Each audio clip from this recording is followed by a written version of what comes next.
of Newfoundland after our lovely time in Labrador. One of the highlights of this part of our trip was the boat ride on Western Brook Pond.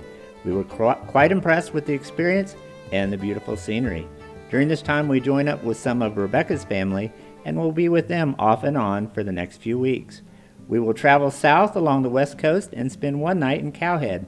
Then we move down to Gros Morne National Park and set up camp so that we can explore, relax, and soak in the sights. We hope you enjoy coming along for the journey.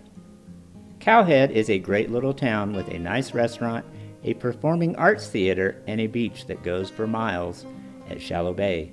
We stayed at a bed and breakfast that had a few RV sites. Once settled in, we rode our bikes to the restaurant for dinner and then on to Shallow Bay for an evening walk on the beach. The next morning we went for a bike ride to explore the town and then yet another walk on the beach at Shallow Bay. And yes, we often go for walks on the beach while wearing our bike helmets with our pant legs rolled up. In Gros Morne, we set up camp at Green Point Campground, which is a family favorite. Some of the places we visited during this time include Western Brook Pond and Lobster Cove Head Lighthouse. We also spent time in Rocky Harbor and Norris Point.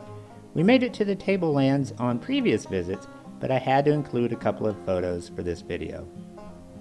Western Brook Pond is a freshwater fjord. After the glaciers melted, the land rebounded, and the fjord was cut off from the sea. We highly recommend taking the boat tour. It is about a 1.9-mile walk one way to the boat.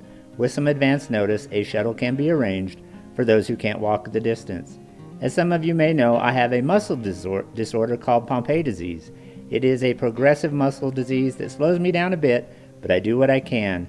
Check out the video in the link above to learn more about my experience with Pompe disease. I move at a photographer's pace or slower on a trail like this. I was pleased to make it to the boat and back, and happy I was walking with my favorite photographer, Rebecca.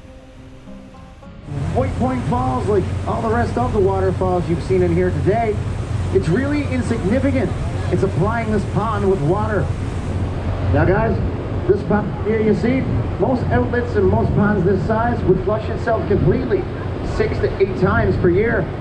Now Western Brook Pond has such little outflow. It would actually take this body of water approximately 15 years to flush itself completely just once. You're going to see our most spectacular waterfall. Now guys, that big waterfall you see up there, that does have a little bit of a different name. And I can assure you, us here in Western Brook Pond had absolutely nothing to do with naming any of the waterfalls you see in here today. This waterfall is known as Hissing Mare Falls.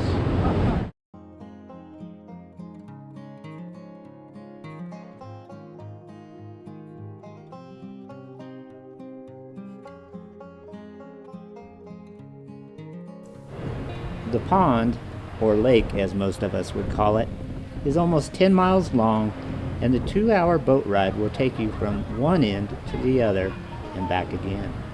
The boat operates from mid-May to early October, weather permitting. When we turned around to head back towards the dock, the sunlight was at our back, and this made for some great video and photographs.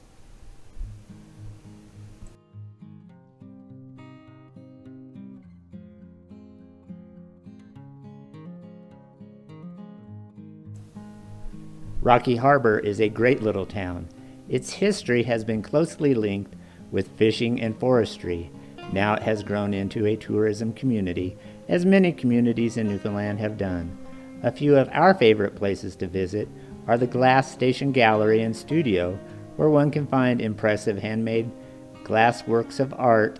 Another is Java Jack's, where a tasty treat and a nice cup of tea or coffee are sure to please.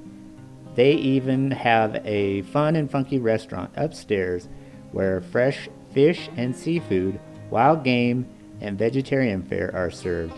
We had our 11th wedding anniversary dinner there one evening. It was nice. Our campsite was exposed to the sea breeze, which comes in handy at keeping the flies away and yet can be a bit much on a cool day. We played a lot of cribbage and had some delicious camp meals.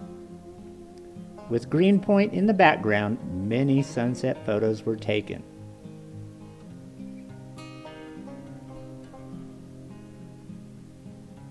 The rocks of Greenpoint are one of the main reasons why Gros Morne National Park has been designated a UNESCO World Heritage Site.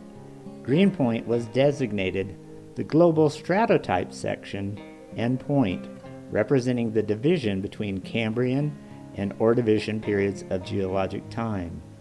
It is the first appearance of a particular fossil that indicates this transition from Cambrian to Ordovician time. It's best to visit this area at low tide so that you can make your way through the boulders. There are tours available that show you the location of this important boundary, as well as discuss the fossil types that are found on either side of this boundary. Another reason Gros Morne is a UNESCO World Heritage Site is the Tablelands. This is where a bit of the Earth's mantle was thrust to the surface during the post-glacial rebound. The presence of mantle at the surface helped prove the theory of plate tectonics. The rock is mostly metamorphosed peridotite, which is comprised of a large quantity of olivine, giving it the green color, and some iron-rich minerals, which oxidize when in contact with the atmosphere.